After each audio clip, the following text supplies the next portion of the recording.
সব latest update পেতে subscribe করুন আমাদের চ্যানেলে আর বেল আইকনে ক্লিক করতে ভুলবেন না।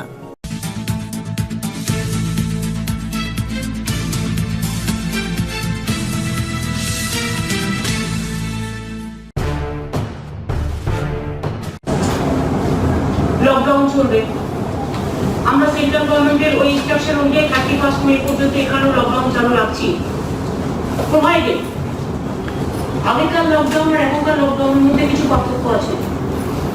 আমাদের ইকোনমিক অ্যাক্টিভিটিসগুলো চলবে এবং এসেন্সিয়াল নন এসেন্সিয়ালস এর মধ্যে যেগুলো আমরা আগে বলে দিয়েছিলাম সেগুলোতে চলবে।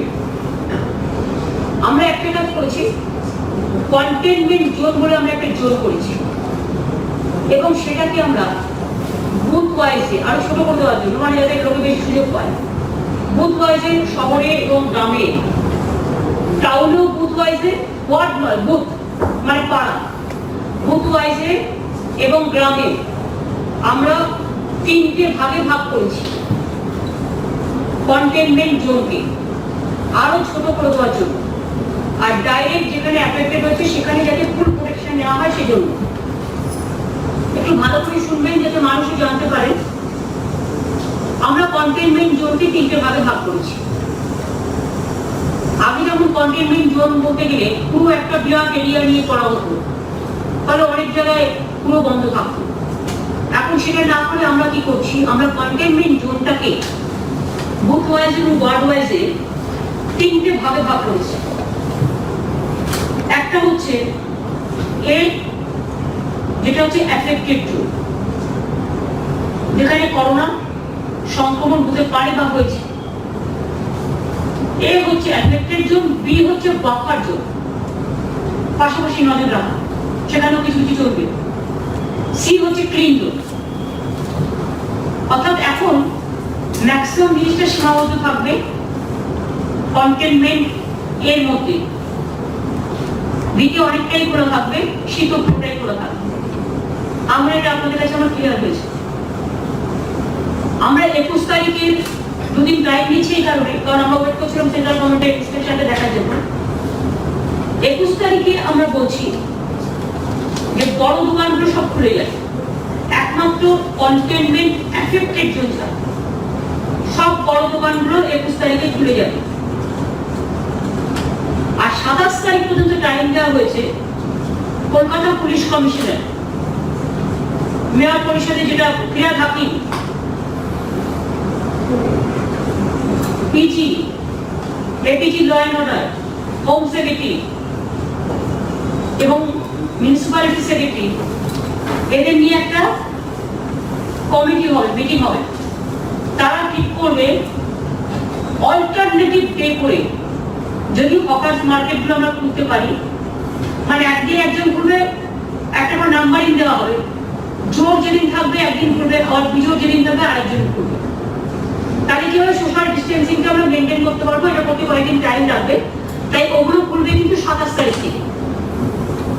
বড় দোকানগুলো খুলে যাবে সব 21 তারিখ থেকে, বড় মাঝারি ছোট। আর হকার যেগুলো হকারদের মার্কেট আছে বা হকারসরা যেখানে বসে, সেখানে পুলিশ আর কলকাতা কর্পোরেশন, হাওড়া কর্পোরেশন এগুলো কথাবার্তা বলে একটা প্ল্যান এরা ঠিক করবে মার্কেট কমিটিগুলোকে দিয়ে।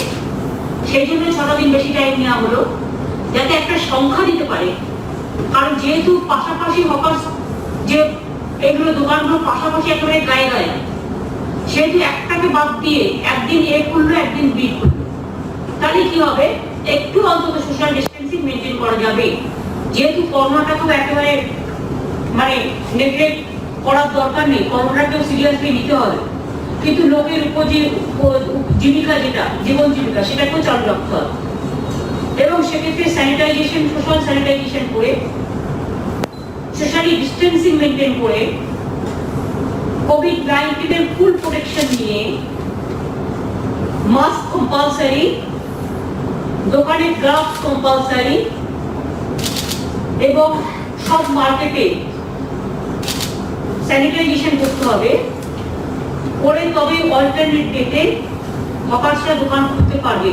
ফুটপাতের নিচেরাই ফুটপাতের ওপর পর্যন্ত যারা আছে, এটা 27 তারিখ থেকে খুলবে।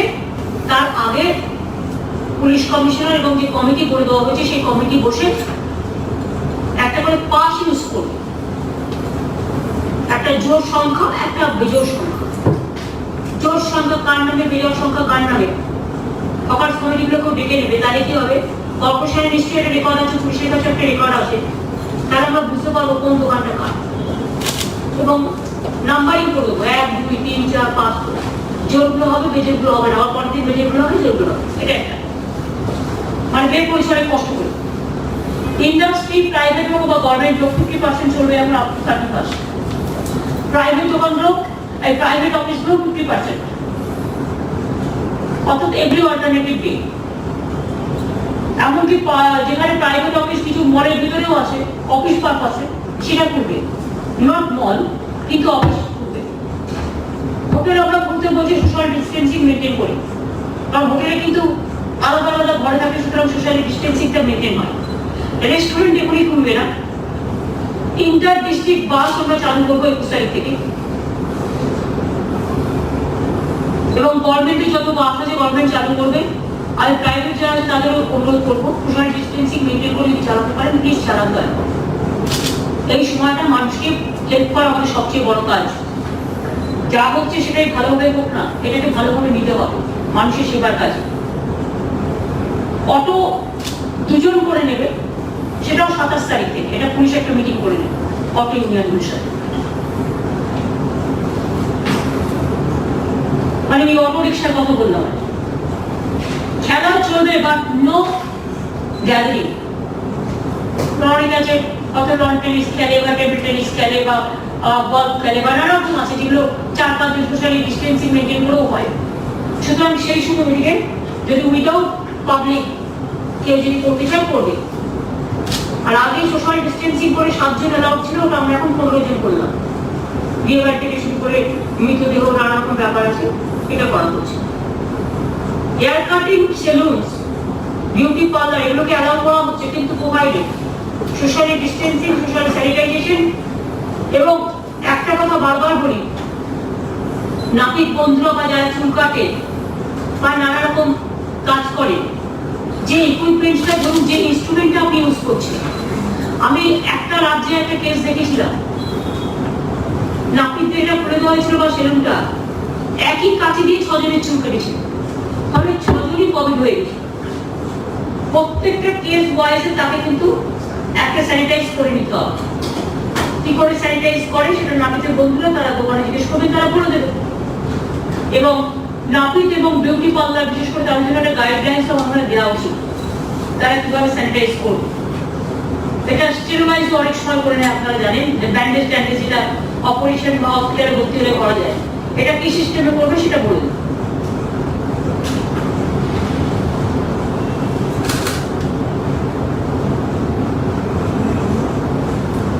সেন্ট্রাল গভর্নমেন্ট বলছে কারফিউ, অল ইন্ডাস্ট্রি কিন্তু 50% গভর্নমেন্টের সাথে চালু হয়ে গেল অল্টারনেটিভ ডে।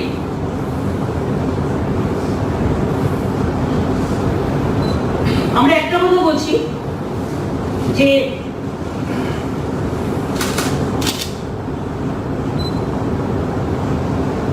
সেন্ট্রাল গভর্নমেন্টের ইনস্ট্রাকশন আমি দেখেছি, ওরা বলেছে কারফিউ চলবে সকাল সন্ধ্যে 7টা থেকে সকাল 7টা। কারফিউটা আমরা দাঙ্গা টাঙ্গা বলে বা সিরিয়াস কিছু, এটাও সিরিয়াস নো ডাউট, কিন্তু মানুষকে এত দম বন্ধ করে টেনশনে বোয়ানো ঠিক নয়। আমরা 7টা থেকে লকডাউন চলবে, সারাদিনই লকডাউন চলবে, যেভাবে চলছে চলবে। সন্ধ্যে 7টার পরে কেউ বাইরে থাকবেন না, এটা আমরা দেখেছি, আমাদের অনুরোধ থাকবে। আমরা যাতে কারফিউ আইনটা আপনাদের উপর না বলবৎ হয়, এটা মাথায় রাখবেন। আমরা অফিসিয়ালি কারফিউ ডিক্লেয়ার করছি না, কিন্তু লকডাউন চলবে। কাজে সন্ধ্যে 7টার পরে কেউ বেরোলে বা জমায়েত করলে সেখানে কিন্তু পুলিশ অ্যাকশন নেবে। সেটা যাতে না হয়, আপনাদের মুক্ত মনে মুক্ত বিশ্বাসে আমরা বাড়িতে ভালোভাবে থাকার জন্য আমরা অ্যালাউ করলাম। কারফিউ শব্দটা ঠিক ভালো লাগে না, খুব এমার্জেন্সি ছাড়া কারফিউ আমরা কখনো করি না। কাজে সবাই ভালো থাকবেন, এই জন্যই বলছি মনটা ভালো রাখবেন। এবং পাবলিক আমাদের খুব কোঅপারেশন করেছেন, সবাই, জনসাধারণ থেকে শুরু করে দোকানদার থেকে শুরু করে স্থানীয় মানুষ সকলে। এবার সামনে ঈদ আছে, আমি সরকার ও ভাই বোনদের ধন্যবাদ জানাই, কৃতজ্ঞতা জানাই, তারা এই রমজান মাসে খুব কোঅপারেশন করেছে। ঈদের সময় প্লিজ দয়া করে করবেন, এবারটা তো জানেন লকডাউন করে দিয়েছে। কাজে আমাদের ইচ্ছে থাকলেও আমরা ঘরে যেভাবে প্রে করি আমরা সেভাবেই করবো। কোনো অ্যাসেম্বলি যেহেতু বারণ করে দিয়েছে সেন্ট্রাল থেকে, লকডাউনে চালিয়ে দিয়েছে, আমি কারফিউ না করেও আপনাদের বলছি যাতে কোনো সম্প্রদায়কে নিয়ে কেউ রাজনীতি করতে না পারে। আসুন আমাদের দায়বদ্ধতা আমরাই পালন করি যেভাবে আপনারা করছেন। আপনাদের অনেক অনেক ধন্যবাদ। দেখুন পয়লা বৈশাখ আমরা করতে পারি, রমজান মাসও আপনারা বাড়িতে বসে করছেন, কিন্তু হয়তো আপনাদের বাড়ির মধ্যে করতে হবে। আমি জানি এটা মানা খুব কঠিন, কিন্তু আমি এটাও বিশ্বাস করি আপনারাই পারেন এই অবস্থা থেকে যাতে কেউ কোনো চক্রান্ত করতে না পারে, ষড়যন্ত্র করতে না পারে, বদনাম করতে না পারে, অপপ্রচার করতে না পারে, আর বাংলাকে দোষ দিতে না পারে। সেই জন্য আসুন আমরা সর্বধর্ম সমন্বয়ের মানুষ, আমরা একত্রিত হয়ে আমি আপনাদের আগামী ঈদ মোবারক, চাঁদ মোবারক জানাচ্ছি। সকলে ভালো থাকুন, সুন্দর থাকুন। আপনাদের ধর্মীয় সম্প্রদায়ের লোকেরাও অনেক দায়িত্বপূর্ণ রেসপন্সিবিলিটি পালন করেছেন। আমি সকলকে আমার মন্দিরের পুরোহিত থেকে শুরু করে, মসজিদের ইমাম থেকে শুরু করে, গুরুদ্বারা, গির্জা থেকে শুরু করে আমি সবাইকে কৃতজ্ঞতা জানাচ্ছি। সকলে ভালো থাকুন, সুস্থ থাকুন। আগামী দিন যাতে এই কয়েকটা দিন কষ্ট করলে যাতে ভালো হয়, তার কারণ হচ্ছে দেখতে পাচ্ছেন আমাদের অনেক লোক বাইরে থেকেও আসছে। আজকে প্রায় বাংলাদেশ থেকে ফ্লাইটে 160 জন এসছে, সত্যি সত্যি তাদের কোয়ারেন্টাইন করে রাখা হয়েছে। এর মধ্যে জেনে রাখুন বাংলায় প্রায় 2 লক্ষ লোক বাসে ট্রেনে তার উপরে এসে গেছে, 2.5 লক্ষ লোক ইতিমধ্যে। ট্রেনও এসেছে, বাসও এসেছে, প্রচুর। আমি বিভিন্ন রাজনৈতিক দলগুলোকে বলবো কোঅপারেট করুন, এটা রাজনীতি করার সময় নয়। কেউ কেউ ভাবছেন সস্তা রাজনীতি করার জন্য একে ওকে উস্কান, দয়া করে উস্কাবেন না, কারণ ওটা উস্কাতে গেলে কিন্তু কোভিড-19টাকে, করোনাটাকে উস্কাতে হবে। দেশটাও যেমন আমাদের, রাজ্যটাও আমাদের, গ্রামাঞ্চলগুলো আমাদের, শহরাঞ্চলগুলো আর আমাদের, পাড়াগুলো আমাদের, ক্লাবগুলো আমাদের, সবাইকে ভালো থাকতে হবে। তাই একটা সিস্টেমের মধ্যে আমরা চলছি। বর্ডারে যেই আসুক ইনফরমেশন দিয়ে আসবে যাতে আমরা আপনাদের খোঁজ খবরগুলো রাখতে পারি। সন্ধ্যে 7টা থেকে সকাল 7টার মধ্যে আসবেন না, কারণ লকডাউন চলবে, যেহেতু সেন্ট্রাল গভর্নমেন্ট কারফিউ করে রেখেছে। আমি ট্রেনের কথা আপনাদের আগেই বলেছি, আমাদের ইতিমধ্যেই 10টা ট্রেন, কটা এসছে এর মধ্যে? এর মধ্যে 16টা ট্রেন এসে গেছে। এর মধ্যে 16টা ট্রেন আমাদের এসে গেছে। এখন কিন্তু আগে 1200 ছিল, এখন কিন্তু এটা 1600 হয়ে গেছে প্যাসেঞ্জার, কয়েক হাজার ঢুকে গেছে। বাসে ট্রেনে সবকিছু মিলে প্রায় 2.5-3 লাখ ঢুকে গেছে। এখন ট্রেনে আসলে তো অনেক সময় বাড়ি তার জেলায় পৌঁছতে হচ্ছে, তাকে একটা হেলথ স্ক্রিনিং করতে হচ্ছে, তাকে মনিটরিং করতে হচ্ছে। কতগুলো আপনারা জানেন জায়গা খুব ভালনারেবল হয়ে গেছে। দিল্লি বলুন, চেন্নাই বলুন, মহারাষ্ট্র বলুন, গুজরাট বলুন, ইউপি বলুন, হরিয়ানা বলুন, ইন্দোর বলুন, এরা সবাই যখন এসব জায়গা থেকে আসছে, একটা বেচারারা খুব মানে কাউকে কিন্তু দেখেও নি। আমাদের এখানে বলতে পারেন একটাও কমপ্লেন নেই, আমরা সবাইকে সাধ্য করতে চেষ্টা করেছি, ভাবিনি আমার বা ওদের, আমরা সবাইকে মনে করি দেশের নাগরিক। অন্যান্য অনেক জায়গায় খেতে দেয়নি, পাইনি, ভালো করে থাকতে পারিনি, ভালো করে ঘুমোতে পারিনি। মানে যারা মাইগ্রেন্ট ওয়ার্কার, খুব কষ্ট হয়েছে, অনেকে মারা গেছে। কিন্তু আমি তাদের অনুরোধ করবো ধৈর্য হারাবেন না, একটু ধৈর্য করুন। এত লোককে কেউ বলেছে 20 লাখ 25 লাখ, এটা ঠিক নয়। সংখ্যাটা আমাদের কাছেও থাকবে, শুধু বাংলা লোকেরাই সারা ভারতবর্ষে ছিল, ভারতবর্ষের কোনো লোক আমাদের এখানে নেই, এটা ভাবা ভুল। আমার এখানেও হিন্দিভাষী লোকের সংখ্যা 40% কম নয়, এটা মাথায় রাখবেন। তারাও তো আমার দেশে কোথাও না কোথাও কোনো প্রান্তের লোক। আমরা সবাই চাই এখানে থাকুক, ভালো থাকুক। এমনি আমাদেরই শ্রমিক যারা আছেন, পরিযায়ী শ্রমিক, সব রাজ্যকেই বলবো প্লিজ টেক প্রপার কেয়ার। একদিন আমার ঘরের উপর ফেলে দিলে তো একদিনে অত লোককে আমি কি করে গ্রামে ঢোকাবো? গ্রামের লোকেদের মধ্যে একটা রেজিস্ট্যান্স হচ্ছে কখনো কখনো। মনে রাখতে হবে, একটা ট্রেন থেকে আসা মানে যদি একদিনে 5টা ট্রেন আসে, তার মানে 10,000 লোক ঢুকলো। এই 10,000 লোককে গ্রামে পৌঁছানো বা জেলায় পৌঁছানোর ক্যাপাসিটি কি? কোভিড লড়বো না আবার ঝড় আসছে, সাইক্লোন লড়বো, কি যেন আমপান না আমপানা, নাকি বাইরে থেকে সব একসাথে এসে ঢুকছে, সব একসাথে কাজের আমি স্ক্রিনিং করবো, কোনটা করতে পারি। রাজ্য কাউকে তো ভালো থাকতে হবে, রাজ্যের ভালো যারা বোঝেন তাদের কাছে আমার অনুরোধ থাকবে গভর্নমেন্টকে টাইম দিন প্ল্যানিং করে করতে। এটা আমাদের সবার ব্যাপার। এখন যখন সবাই হুড়মুড় করে একসাথে আসতে চাইছে, আমরা একটা প্ল্যান করেছি, এভাবে অনেকে আমরা নিয়েও এসেছি। কেউ কেউ ঘোলা জলে মাছ ধরতে নেমেছে, প্লিজ দয়া করে নামবেন না। আমাদের দায়বদ্ধতা আছে, দায়িত্ব আছে, যেহেতু আমরা ক্ষমতায় আছে, আপনাদের ক্ষমতায় নেই বলে আপনাদের কোনো দায়বদ্ধতা মানছেন না, যা তা বলে দিচ্ছে। আমরা 105টা ট্রেন বলেছি অলরেডি, প্লাস 15টা এসছে, অর্থাৎ 120টা ট্রেন। 100টা ট্রেনের আমরা অলরেডি অর্ডার দিয়েছি, বুক করেছি। 15টা অলরেডি এসছে, তার মানে 115। আমরা 2-3 দিনের মধ্যে আরো 120টা ট্রেন চাইবো, যাতে 15 দিনের মধ্যে আমরা 5-6টা করে ট্রেন ডেলি নিয়ে আসতে পারি। দেখবো আমরা সেটা রেখে বলে, এবং এটার খরচা টোটালটাই রাজ্য সরকার বহন করবে। তাহলেও কিন্তু মনে রাখবেন 235টা শুধু ট্রেন আসলো মানে কত লক্ষ লোক ঢুকছে বুঝতে পারছেন তো? 3.5-4 লাখ কোথায় ঢুকে যাবে, প্লাস বাসে বাসে আরো কয়েক লক্ষ ধরুন। কেউ কেউ বলছেন বাস পাঠিয়ে দিন, ওখান থেকে নিয়ে আসুন নিজের টাকা দিয়ে। আমি তাদের বলবো নিজেরা একটু কিছু করুন না, এটা রাজ্যের দায়িত্ব। এটা তাই বলা ছিল আগে, প্রথমে বলা হয়েছিল 1 মার্চ, এই হ্যাঁ 1 এপ্রিল না 1 মে বলা হয়েছিল, 1 মে। যে যে রাজ্যে থাকবে মাইগ্রেন্ট ওয়ার্কাররা সেই রাজ্য তার দায়িত্ব নেবে। আমরা দায়িত্ব নিয়েছি, অন্যান্য রাজ্যে যারা ছিল তারা অনেক খেতে পারছে না। এবং আরেকটা দায়িত্ব ছিল, আমার রাজ্য থেকে যদি কেউ যেতে চায় অন্য রাজ্যে, আমি তাকে পৌঁছে দেওয়ার ব্যবস্থা করব। তাহলে অন্য রাজ্যে যারা আছে তাদের আমার রাজ্যে পৌঁছে দেওয়ার দায়িত্ব তাদের। কিন্তু আমরা এটা করছি, অনেকে কিন্তু করছেন না। আমরা কিন্তু ইতিমধ্যে অনেকে পৌঁছে দিয়েছি, এবং মহারাষ্ট্র থেকে রিকোয়েস্ট আছে আমরা পৌঁছে দেবো, ঠিক করেছি।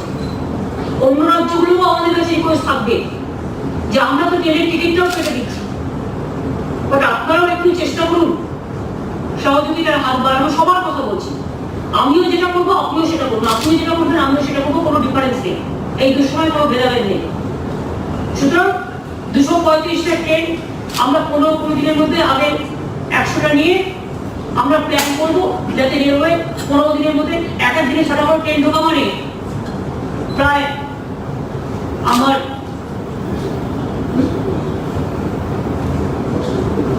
10টা করে ঢুকলেও তো সেখানে অনেক না।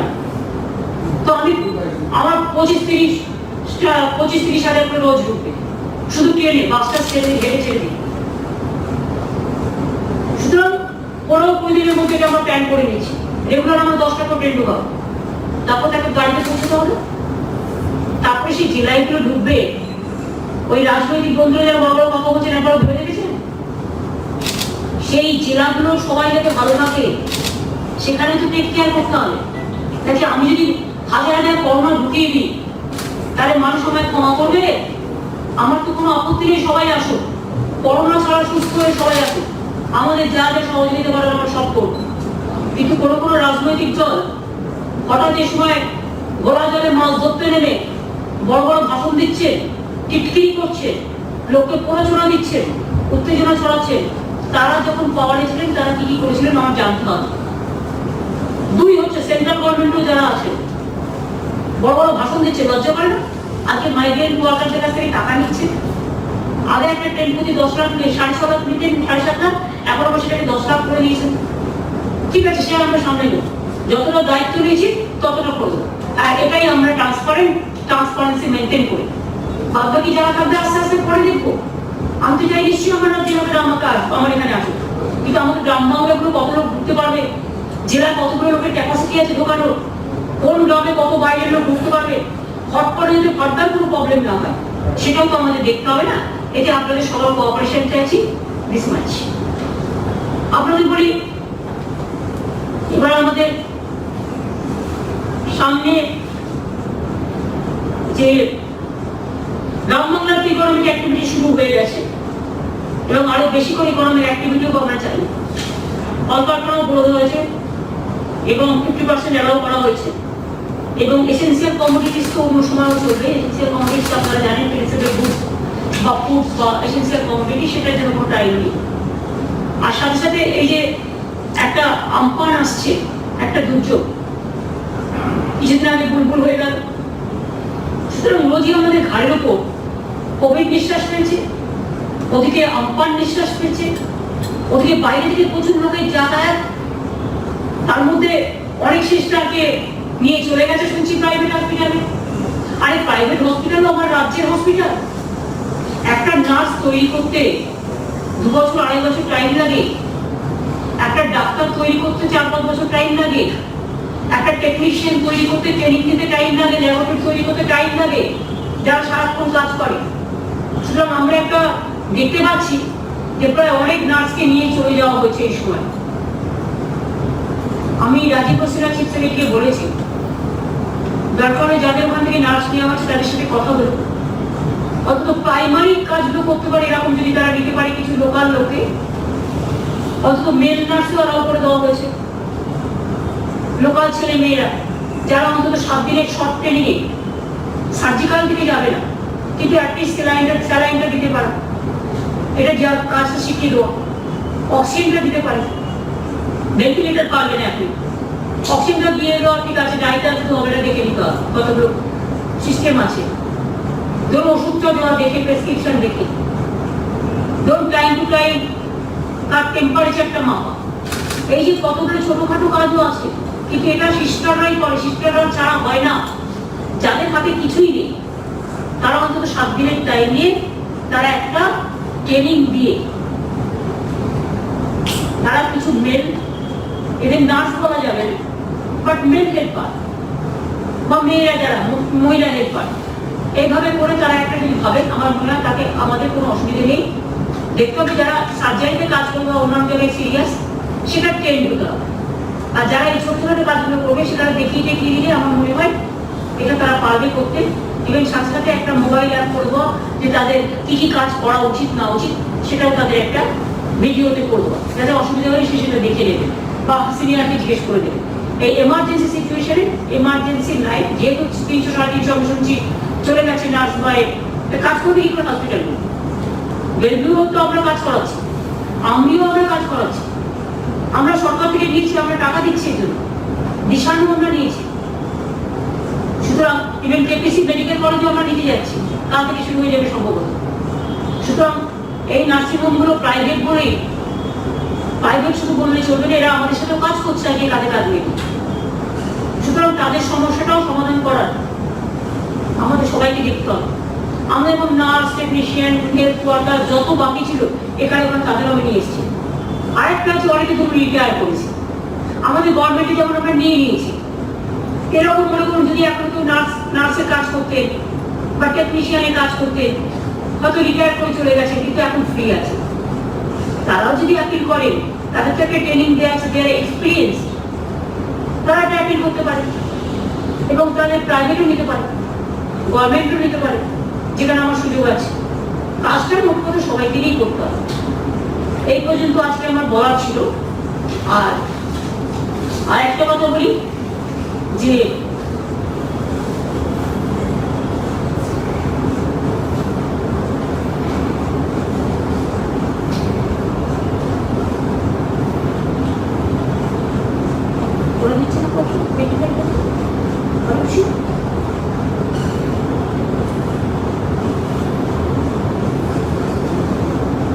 রেলওয়ে যা চেয়েছে সেটা আমরা দিয়ে দিচ্ছি শ্রমিকদের, আমি কাজ করছি। এবার আপনাদের বলি, মাইগ্রেন্ট ওয়ার্কারদের যাদের আমরা নিয়ে আসছি তাদের টোটাল ফ্যাক্টটাই আমরা দিয়ে দিচ্ছি, যাতে মাইগ্রেন্ট ওয়ার্কারদের কাছে না নেওয়া হয়। আর আপনারা কাকে আমাকে অনেকে জিজ্ঞেস করেছিলেন যে এত 4 দিন ধরে এত বিবৃতি হলো। আমি আগে মানুষকে বলবো, সাধারণ মানুষকে, নিজের কেয়ার প্লিজ নিজে নিন। আমি রিল্যাক্সেশন পেয়ে গেছি বলেই আমি পাশাপাশি দাঁড়া করে দয়া করে করবেন না, হাত জোর করবেন। মনে রাখবেন মাস্ক পরতে, এখন বললাম না আপনাদের কাছে বসে সবাই মাস্ক পরে আছে বলে আমি তাই কথা বলছি বলে আমি একটু খুললাম, কিন্তু কথা বললেও আমি কিন্তু পরে ওটা করতে পারি, কোনো অসুবিধা নেই। দেখুন আমি কথা বললেও করতে পারছি, কোনো অসুবিধা নেই, এটা অভ্যাস করতে হবে। মাস্ক পরা মানে হচ্ছে one must respect the other, একজন আরেকজনকে রেসপেক্ট দেওয়ার জন্য এই মাস্কটা পরা উচিত। কারণ আমি যখন মাস্কটা পরলাম, আমি আমার নাক মুখটাকে আমি যখন প্রোটেক্ট করলাম, আমার পাশে যারা আছে তারা আমার প্রোটেক্টেড হলো। দুই হচ্ছে গ্লাস, জিনিসপত্র যারা বিক্রি করে এটা ওটা সেটা দিচ্ছে, এই ক্ষেত্রে গ্লাসটা পরা উচিত। তার কারণ হাতে হাতে যাতে টাচ হয়ে কিছু না আসে। আর গ্লাভস পরলেও কিন্তু যদি ধুয়ে দেওয়া গ্লাভস পরা যায় সবচেয়ে ভালো হয়। কিছু আছে গ্লাভস প্ল্যান ইউজ, যেটা হচ্ছে ইউজ অ্যান্ড থ্রো, ওটা ধরুন রোজ কিনলেন, রোজ করে দিলে সেটা আলাদা। কিন্তু কিছু গ্লাভস আছে যেগুলো কটনের আমরা তৈরি করতে পারি, যেটা রেগুলারে করতে হবে। আর করোনা ডিজিজটা এমন যে আপনি একসাথে 6 ঘন্টা পরে একটা পরে থাকার পরে ওটা যদি আপনি কেচে না দেন, স্যানিটাইজ না করে, কোথাও কোথাও কোনো কোনো ক্ষেত্রে প্রবলেম হতে পারে। আমাকে ভুল বুঝবেন না সাধারণ মানুষ, আমি যেহেতু শুনেছি আমি কিছু শুনলে বলে দিই আপনাদের। এটা আমার এক্সপার্টদের কাছে শোনা নয় বা কোনো অফিসারদের কাছে শোনা নয়, আমি কিছু কাগজপত্র ঘেটে যা পেয়েছি।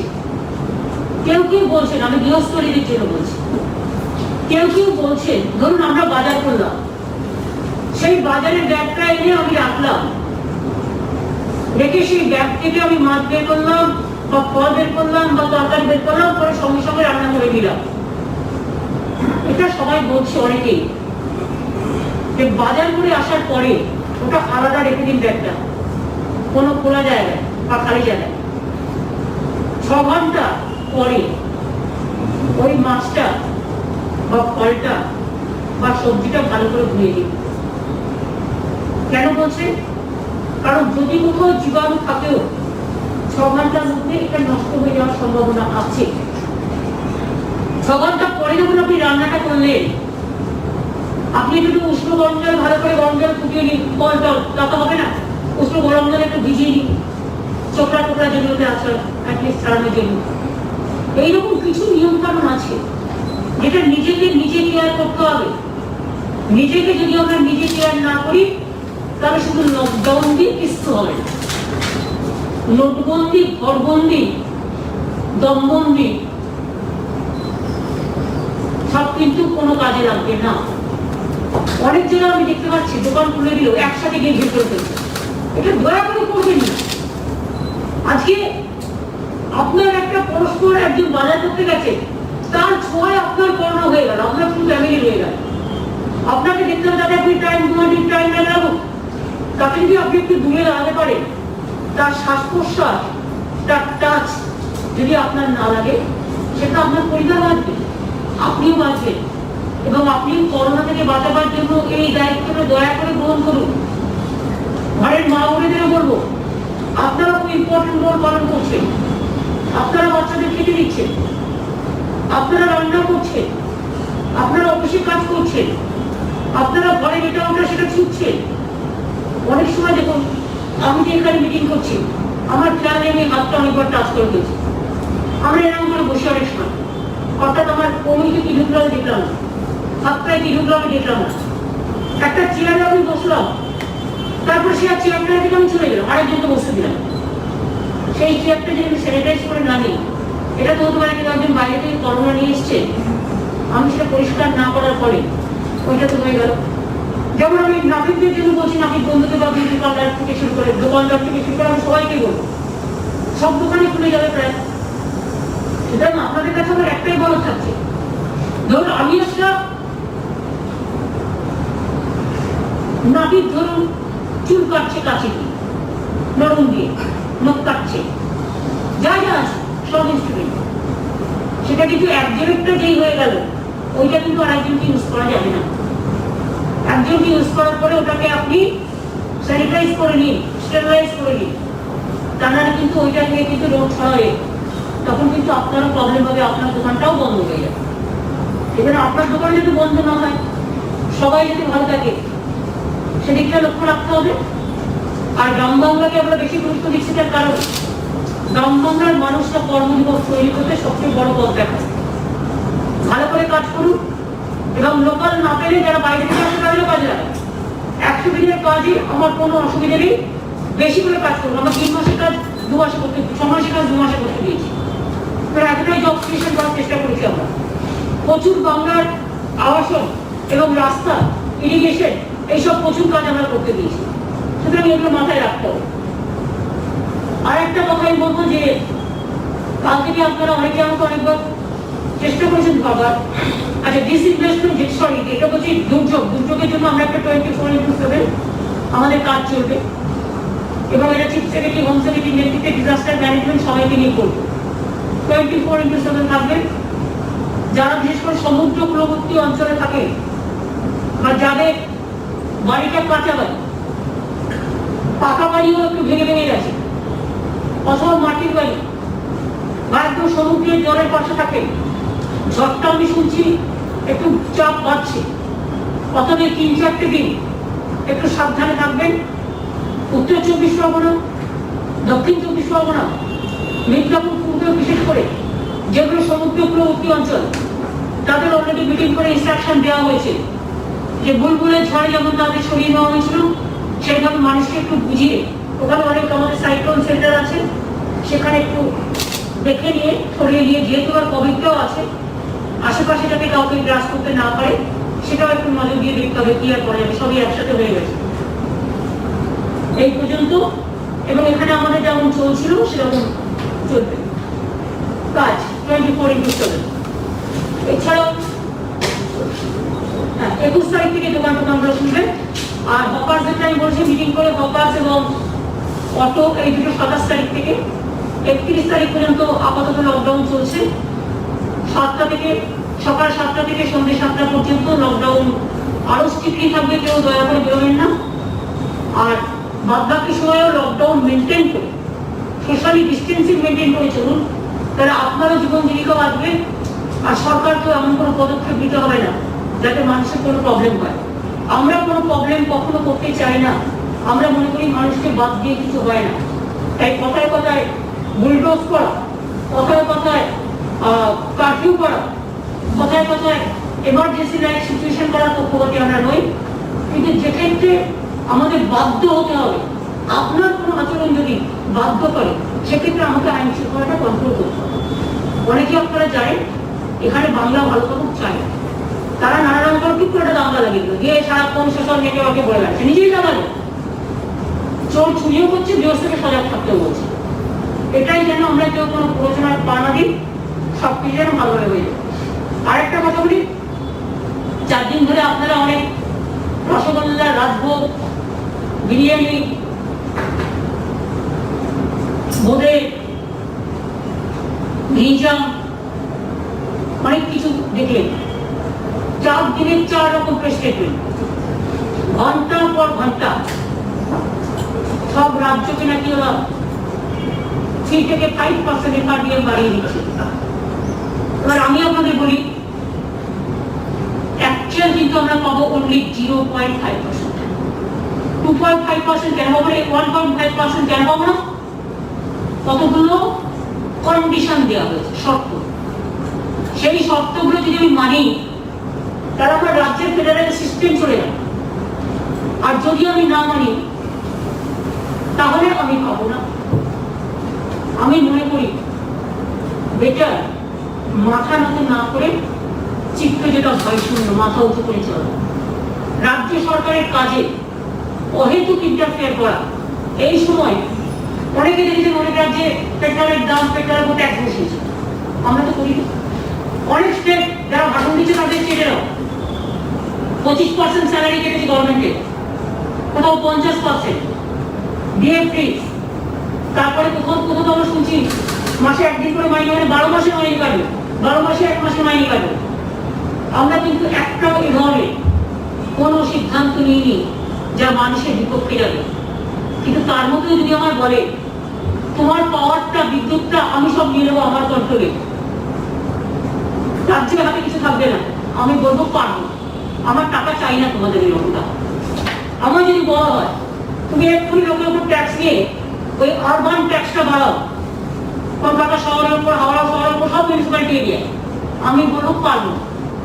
তৃতীয়ত আমায় যদি বলা হয় যে ডেটা দিতে হবে তাদের, তার কারণ তারা ছবি দিয়ে পাঠাবে, আর তাদের প্রতীক দিয়ে পাঠাবে, তাই আমাকে তাদের কথা মতো মেনে নিয়ে আমাকে পিটিএসটাও বিলিয়ে দিতে হবে, পারবো না। যতক্ষণ থাকবো, যতদিন থাকবো, মানুষের বিরুদ্ধে করে আমি ক্ষমতা চাই না। মানুষের সাথে থেকে যে ক্ষমতা লাভবান হয়, আমি সেই ক্ষমতা করতে, আমি মানবিক মুখ নিয়ে রাজনীতি করি।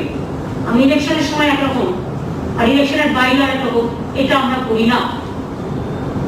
এবং সেই জন্য আপনাদের কাছে বলছি যে ওটা আরেকটা অশ্বডিম্ব, 4 দিনে 4টে বড় জিরো, এই বিগ জিরো, কিছু নাই। না আছে রাজভোগ, না আছে রসগোল্লা, না আছে জিলিপি, আছে শুধু কাজ করা। এই হচ্ছে আমার ওপিনিয়ন, এটা আমি আপনাদের বলে দিলাম, কারণ এটা নিয়ে যা বলা হয়েছে টোটালটাই। আর সবচেয়ে প্রবলেম কি, আজকের দিনে প্রিন্ট মিডিয়াতে আপনারা লেখেন না সেভাবে কোনটা সত্য আর কোনটা মিথ্যে, কারণ কম্পন করা হয়। তাহলে মিথ্যেটাই জনগণের কাছে সত্য হিসেবে আপনারা অনেকেই প্রতিষ্ঠিত করেন, একটা চ্যানেলগুলো তো করে সারাক্ষণ করে যাচ্ছে। সুতরাং ন্যাশনাল পেপারও অনেকেই করে। জনগণের কথা তো কাউকে বলতে হবে নাকি, আর কোনটা অন্যায় কোনটা ন্যায় সেটাও বলতে হবে। কাজে আমাদের ভাগ্যে কোভিড-19 যে দুর্যোগ, তা সামলাতে কিচ্ছু পাইনি, এটাই আপনাদের বলি, এটাই আমার সর্বশেষ। আমি 3টে কোশ্চেনের উত্তর দেবো, সবাইকে নয়, অনলি 3% আমি উত্তর দেবো। দিদি বলবো, দিদি আমি চন্দ্রপ্রভু আনন্দবাজার পত্রিকা।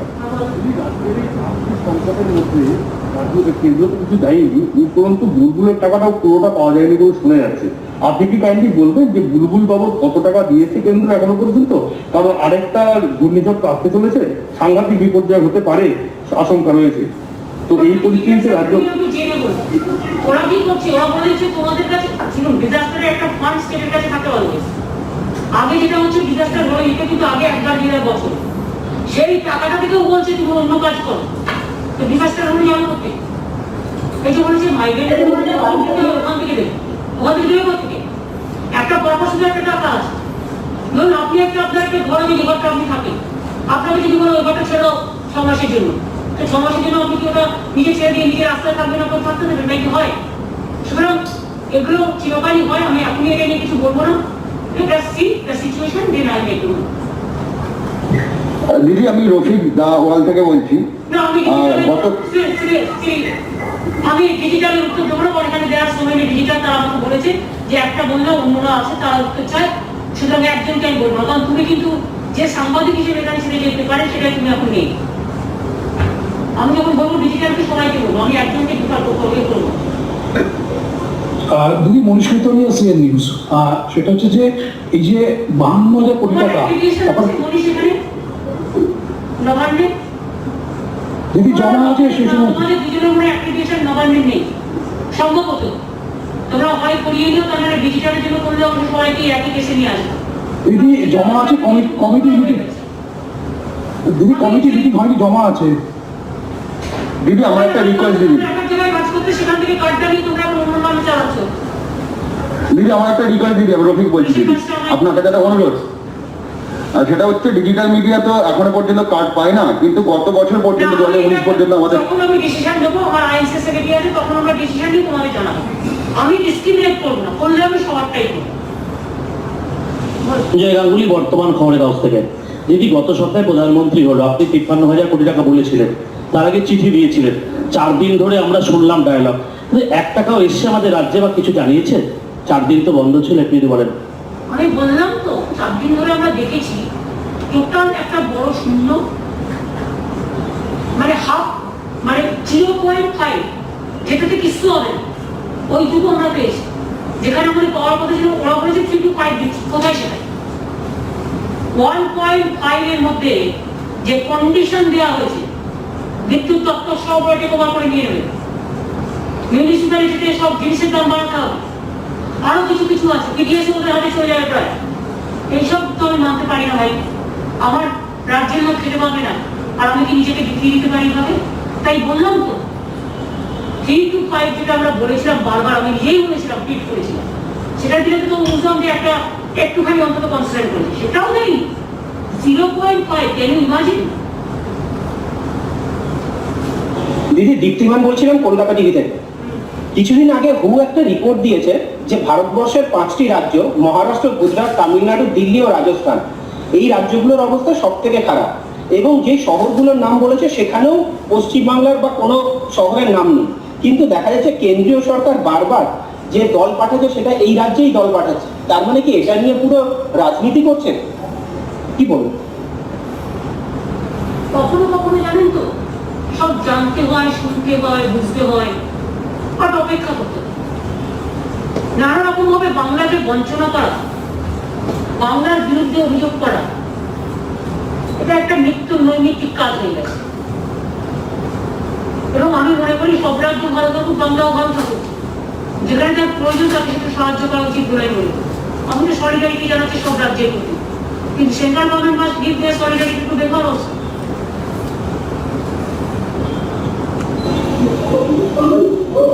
দিদি, কেন্দ্রীয় সরকার এই গত 4 দিন ধরে আমরা যেটা দেখলাম সেখানে কোনো রকম কোনো আর্থিক সহায়তার কথা কোনো স্তরেই বলা হয়নি। উল্টে আমাদের রাজ্যে আপনি যা হিসেব দিচ্ছেন, প্রতিদিন যে হারে মানুষ আসছেন তারা বেকার অবস্থায় আসবেন এবং তারা সত্যিকারের অন্যান্য রাজ্যগুলোতে অত্যন্ত দুরবস্থার পর থেকে তারা এই রাজ্যে আসছেন। অনেকে এটাও বলছেন যে আর ফিরে যাব না। এতগুলো মানুষের কর্মসংস্থানের সুযোগ ফিরে না যায় আমি খুব খুশি হব, হয়তো একটু টাইম লাগবে, বাট আমরা প্ল্যান করবো। কিন্তু এতজনের জন্য কর্মসংস্থানের সুযোগ করা সেই আপনাদের আর্থিক অবস্থায় অত্যন্ত খারাপ। আপনি বললে মুখের মতো হয়ে গেল। আপনারা দেখছেন নিজেদের সব চাকরি চলে যাচ্ছে, মিডিয়ার লোক চাকরি গেছে, কেউ তো বলতেও পারে না। সব মিডিয়ার সিস্টেম বেশিরভাগ হাউসে 30%, 15% ভলেন্টারিলি করো, অথবা চাকরি চলে গেছে, অনেকেরই গেছে। আমরা সেটা করি। আমি একটু বিশ্বাস করি আমরা আধখানা রুটি খেলে সেই আধখানা রুটির থেকে একটা অংশ আমরা তাদের ভাগ দেবো, যেহেতু তারা আমাদেরই রাজ্যে ফিরে আসছেন এবং তারা থাকতে চাইবেন। আমি খুশি। আমি চাইবো ওরা যেন কখনো না যায়। তাকে হয়তো একটু টাইম লাগতে পারে, টাইমে আমরা প্ল্যানিং করে নেবো, no problem. Ma'am, Tamal this side from Times Now. Ma'am, I have 2 questions, ma'am. No, we can ask you do one question only. Okay. Ma'am, the lockdown which has been extended till 31st of May, does it reflect failure on part of central government? Initially, they did not consult with the state government, and one after the other, the lockdown has been extended. And do you also think the Disaster Management Act has been misused against states' federal structure to, in a way, corner states? If you think so, do you think the Disaster Management Act needs to be changed? There is a time for everything. Now they have already applied for this Disaster Management Act, and through this act, yes, they are interfering in federal structure, no doubt of it. But let us watch the situation. Then only I will tell you when the situation will come. At proper time, I will give you the details to you. And lockdown, yes, we obey the guidelines of the central government, but state have their own power also, their own limitation also, their own jurisdiction also, and law and order is a state structure. So state can also implement their own activity. So we are trying our best to see that corona should not attack us politically. Ma'am, this is Shauri from ANI. Ma'am, approximately can you please tell what is the total number of people being evacuated from the coastal area due to cyclone, and total number of ILA centers being made, because this time the operation will be a bit tougher because social distancing should be maintained to put all the people into the ILA center? That in disaster, you have to see, if there is a fire, then everybody is to save their life first. That is the priority. You don't think for social distancing and all this. This is another challenge. It depends on the situation. We have already instructed all of our district magistrates and the officials to work for 24/7, and they have already started evacuation program. Now we can request the people who cannot do it possible. But we are requesting all the people who are staying in front of their Bengal to evacuate them from there to relief center, flood center. Yes, the DMs are being requested. Cyclone center.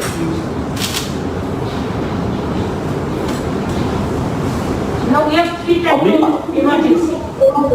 One is COVID-19. Second is migrant workers, they are coming home. Because I have to give the buses for reaching their district. Number 3, this cycle, these 3. Let us see who is more powerful. But I believe that at the end of the day, people is more powerful. With the blessings of people and Goa and Ashirwad, স্নেহ ভালোবাসা, আমরা জিতবো, এটা আমি বলবো। Thank you, দিদি, আপনি যখন Monish, now তুমি একটা প্রশ্ন করো। তোমার একটা option এই আমার একটা ছিল এসে করে শুনেছেন, তোমাদের কার্ডগুলো দিদি, হ্যাঁ দিদি, একটা আপনার কাছে অনুরোধ, যতদিন না এই কার্ড সিস্টেমে আসছে আমাকে এখানে আসার অনুমতি আপনি দিন। এটা আমি করতে পারবো না, তোমাদের অ্যাপ্লিকেশন কমিটি আছে, প্লিজ টক টু বিশ্ব মজুমদারের না স্যার, আমি ইন্টারফেয়ার করব আচ্ছা। তোমাদের কমিটি, তুমি ওদের সাথে কথা বলো। হ্যাঁ, এটা ঠিক আছে। আচ্ছা দিদি, যেটা বলতে চাইছিলাম সেটা হচ্ছে যে এই যে এতগুলো টাকা পাওনা আছে আমাদের রাজ্যে, এই কোভিডে এখনো পর্যন্ত কিছু দেওয়া হয়নি, 4 দিন ধরে প্রেস কনফারেন্সে কিছুই হলো না আলটিমেটলি।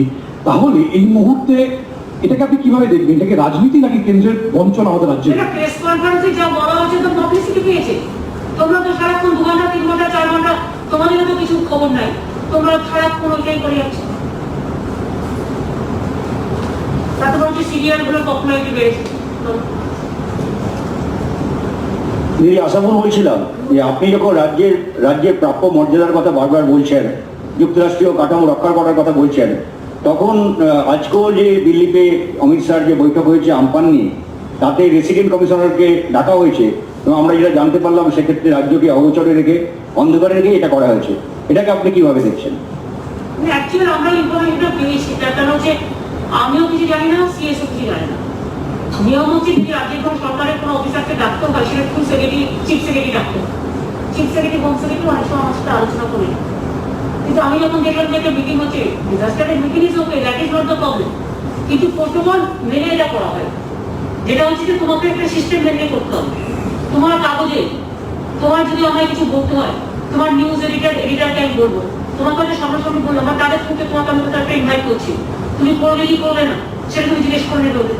সেরকম স্টেটেও মনে রাখতে হবে, চিফ সেক্রেটারি আছে, হোম সেক্রেটারি আছে, চিফ মিনিস্টার আছে, neither is been asked. Just residential কমিশনারকে ডেকে নেওয়া যায়, আমি তখন শুনিনি ভাই, আমাকেও আইনটা ভালো করে দেখতে হবে। এটা আনকনস্টিটিউশনাল বলবো কিনা আমি জানি না, প্রোটোকলতে নেই এবং এটা অসৌজন্য। এবং আমি মনে করি যে সামলাবে রাজ্য, সবটাই করেছে রাজ্য।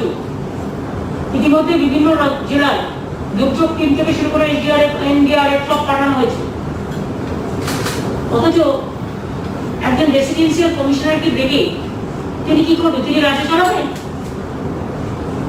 এটা আমার মনে হয় হোম মিনিস্টারকে আইদার কেউ মিসলিড করেছে, ওর ভগবানই জানে।